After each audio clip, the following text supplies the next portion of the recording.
Greetings, traveler. My name is Uruk. I am a humble farmer living on the banks of the Euphrates River in a small but thriving place we call Sumer. You may know it as the cradle of civilization, but to me it's simply home. I'm not a warrior, not a king, just an ordinary man trying to live his life. But I've seen extraordinary changes in my time. How power has shifted from the hands of the people to those of rulers, from shared responsibility to centralized control. Come, sit with me and I'll tell you the story of how it all began, long before kings and crowns. Life in the village, a simpler time. When I was young, our village didn't have kings or warriors. We lived together in small huts by the river, surrounded by fields of barley and date palms.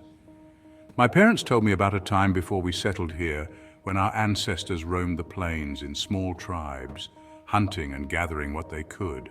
Back then, there was no such thing as a leader in the way you think of one today. Decisions were made together, and those who led were the strongest, the wisest, or the most skilled. But their power wasn't permanent. It was more like borrowing trust from the rest of the tribe. When we began farming and settled by the great rivers, everything changed. Farming gave us food more than we needed. We built granaries to store it, canals to water our fields, and houses to protect our families. But all this abundance created new problems. Who should decide how to share the water?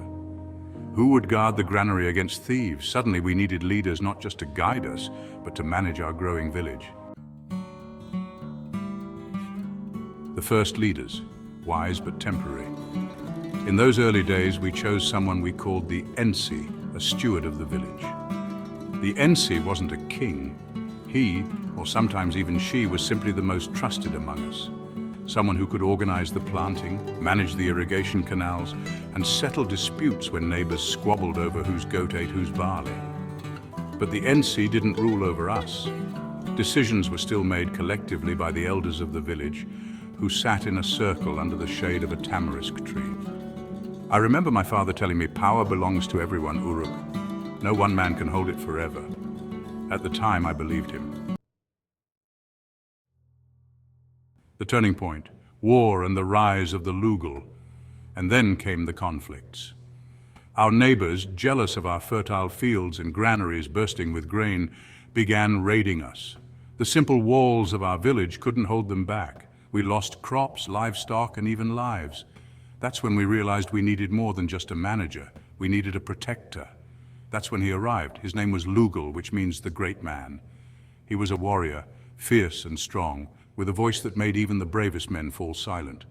He organized us into a fighting force, led us into battle, and drove the raiders away. At first, Lugal was our hero, someone we looked up to in times of danger. But then he did something no leader had done before. He declared, "I will protect you, but only if you give me complete authority. The gods have chosen me to lead, and I will not share this burden with anyone." We agreed. What choice did we have? Without him, we would lose everything. And so the first king of Sumer was crowned. Life under a king, security at a cost. At first, life under Lugal was good. He built strong walls to protect us and canals that brought water to our fields even in the hottest summer. He commanded us to build a great ziggurat, a temple that reached toward the heavens, where priests could commune with the gods on our behalf. But as his power grew, so did his demands. Taxes, labor, obedience, these became the price of peace. No longer could we make decisions for ourselves. Everything had to go through the king and his council of advisors. I still remember the day a messenger came to my field, ordering me to leave my plow and work on the king's temple instead. "It's for the gods," he said. But I knew it wasn't just for the gods, it was also for the king's glory. The new world, from freedom to civilization. You see, we gave Lugal his power because we thought it would make us safer. And in some ways it did, but it also changed us forever. The village I once knew, where everyone had a voice, was gone. In its place stood a city with walls and armies and kings, but also inequality, rules and fear. Yet I cannot deny the wonders that this new world has brought. Our city is no longer just a village, it is a civilization. We have writing now, cuneiform they call it, and clay tablets that record everything from harvests to prayers.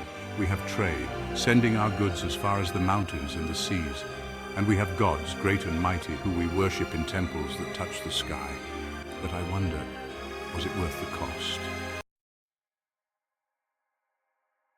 Reflections, the nature of power. As I sit here by the Euphrates, watching the sun set over the ziggurat, I think about what my father once said: power belongs to everyone. He was wrong. Power belongs to those who can take it and keep it. Our king may rule us, but he is also a man just like me. And someday, perhaps, his rule will end, and someone else will take his place.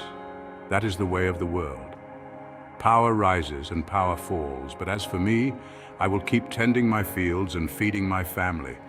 I may not hold power, but I hold something even more important: the memory of what life was like before kings, before temples, before civilization. So, traveler, as you return to your own land and your own time, remember this.